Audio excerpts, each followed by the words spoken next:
Full wave bridge rectifier.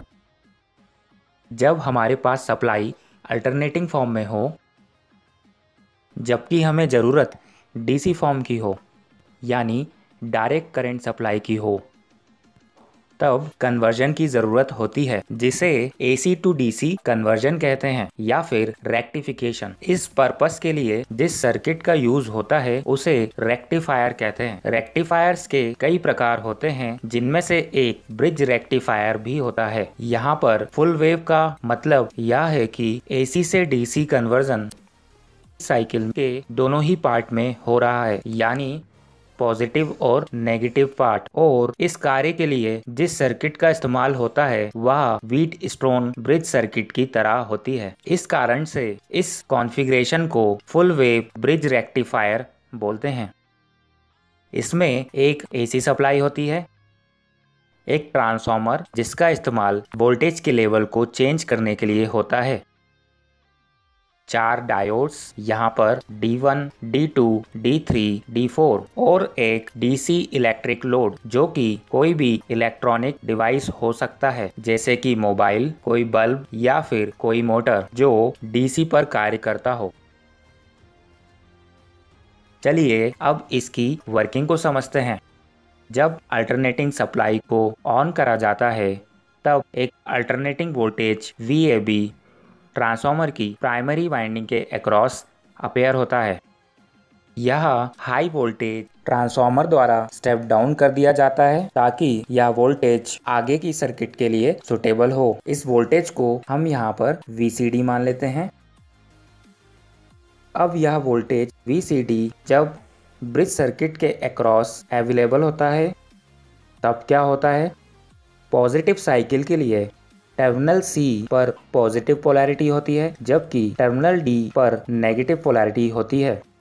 इस स्थिति में D2 और D4 फॉरवर्ड बायस होते हैं। जैसा कि हम यहाँ पर देख सकते हैं, दोनों ही डायोड्स के एनोड को हायर वोल्टेज मिल रहा है, यानी पॉजिटिव वोल्टेज मिल रहा है, जबकि दोनों ही डायोड्स के कैथोड को नेगेटिव वोल्टेज मिल रहा है, यानी लोअर पोटेंशियल मिल रहा है। जबकि D1 और D3 रिवर्स बायस रहेंगे क्योंकि दोनों के ही एनोड को नेगेटिव वोल्टेज मिल रहा है और कैथोड को पॉजिटिव।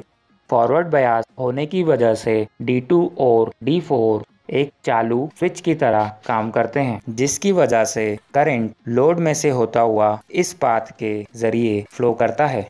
इस डायरेक्शन को हम चलिए A से B की तरफ मान लेते हैं। करंट का भी मैग्नीट्यूड वोल्टेज की ही मैग्नीट्यूड की तरह बदलता है, जैसे हम इस वेवफॉर्म में देख सकते हैं। करंट के फ्लो करने की वजह से लोड के अक्रॉस आउटपुट वोल्टेज V0 मिलता है, जो कि बराबर होता है I × RL। यहाँ पर RL से मतलब है लोड का रेजिस्टेंस। नेगेटिव हाफ साइकिल में टर्मिनल C पर नेगेटिव पोलैरिटी मिलती है जबकि टर्मिनल D पर पॉजिटिव पोलैरिटी मिलती है। इस बार D1 और D3 फॉरवर्ड बायस हो जाते हैं जबकि D2 और D4 रिवर्स बायस हो जाते हैं। अब की बार करंट इस पाथ को फॉलो करता है और हम देख सकते हैं लोड में से करंट इस बार भी A से B की तरफ फ्लो कर रहा है। इसका मतलब पॉजिटिव और नेगेटिव साइकिल दोनों ही पार्ट में करंट हमेशा A से B डायरेक्शन की तरफ ही फ्लो करता है और यह प्रक्रिया निरंतर चलती रहती है।